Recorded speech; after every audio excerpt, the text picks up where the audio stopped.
देखो, मुसलमानों की सच्चाई इस वीडियो के माध्यम से समझो। अगर किसी हिंदू ने मुसलमान के देवी देवता के बारे में बोला, मतलब मुसलमान के अल्लाह के बारे में बोला या मोहम्मद साहब के बारे में बोला, तो उसका सर तन से जुदा का नारा लगेगा या तो उसे मार दिया जाएगा। अगर कुरान जलाया तब तो उसको ख़त्म कर देंगे। लेकिन मुसलमान हिंदुओं के देवी देवताओं को गालियाँ दे, हिंदुओं को काफिर बोले, तो उस पर कोई एक्शन नहीं, उस पर कोई एक्शन नहीं। आप फेसबुक इंस्टाग्राम पे कोई रूल बना करके नहीं रखा है। फेसबुक हो चाहे इंस्टाग्राम हो चाहे ट्विटर हो या यूट्यूब हो, उस पर कोई रूल नहीं है। रूल होना चाहिए कि कोई किसी के देवी देवता को, चाहे वो हिंदू का ही देवी देवता हो, उसको कोई गलत बोले तो उसका अकाउंट ब्लॉक हो जाए या उसका यूट्यूब चैनल उड़ जाए। ऐसा नहीं है। हमारे हिंदू धर्म के देवी देवताओं को, राम को, कृष्ण को, शिव जी को कोई भी कुछ भी बोल दे, उसका यूट्यूब चैनल ब्लॉक नहीं होगा, उसका ट्विटर नहीं हटेगा। लेकिन कोई अल्लाह के बारे में बोल दे तो उसको 100 कॉल आ जाएगा कि आपकी हिम्मत कैसे हुई हमारे भगवान के बारे में बोलने की, हमारे अल्लाह के बारे में बोलने की, हमारे डॉक्टर भीमराव साहब अम्बेडकर के बारे में बोलने की तुम्हारी हिम्मत कैसे हुई। लेकिन हमारी आस्था नहीं, हम जो इतने 80 करोड़ 100 करोड़ हिंदू हैं उसकी कोई आस्था नहीं है। क्यों? क्योंकि हमारे में एकता नहीं है कि नहीं है। आप ज़्यादातर लोगों का, अगर आप मुसलमान हैं ना जो इंस्टाग्राम पे हैं चाहे फेसबुक में है, तो उनका अगर आप चेक करो ना तो ज़्यादातर मुसलमान का दोस्त आपको पाकिस्तान, बांग्लादेश या दूसरे अरब देशों से मिल जाएगा। आप चेक कर लो, ज़्यादा पाकिस्तानी जुड़े होंगे। हिंदुस्तान के मुसलमान जो इंस्टाग्राम पे है या फेसबुक पे, वो जुड़े हैं पाकिस्तान के मुल्लों से।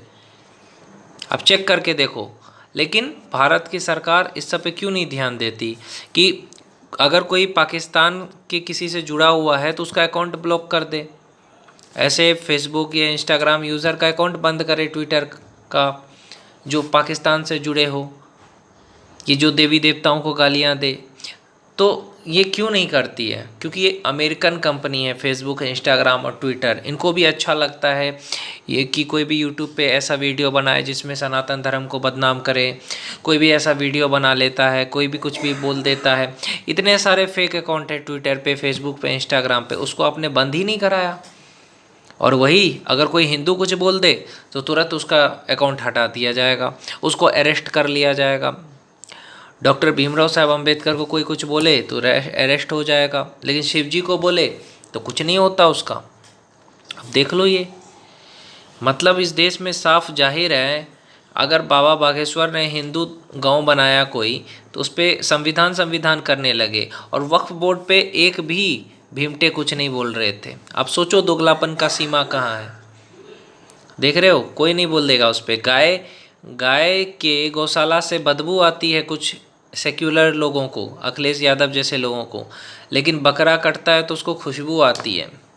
समझे?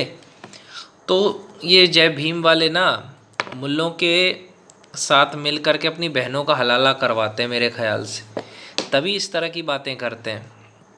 औरंगजेब को बाप मानते हैं ये लोग। छत्रपति शिवाजी महाराज और राणा संगा जैसे वीर योद्धाओं को ये कायर बोलते हैं, गद्दार बोलते हैं, लेकिन औरंगजेब को अपना बाप मानते हैं क्योंकि ये मुग़ल पुत्र समझते हैं खुद को, है ना। ये मुग़ल पुत्र समझते हैं खुद को। इनकी कोई दो कौड़ी की औकात भी नहीं है इन लोगों की। भारत देश में हर धर्म की इज्जत करो ना। इस देश में रह रहे हो तो हिंदुओं की इज्जत करो ना। हिंदुओं की आस्था पे क्यों चोट करते हो और इतना शरीफ बनते हो? वक्फ बिल के नाम पे लूट रहे थे, वक्फ बोर्ड के नाम पे, और बिल पेश हुआ तो बिल बिलाने लगे। तो ये है इन लोगों की सच्चाई भाई, कि ये लोग नहीं चाहते कि देश में शांति बने रहे। समझे? दोगले टाइप के लोग हैं।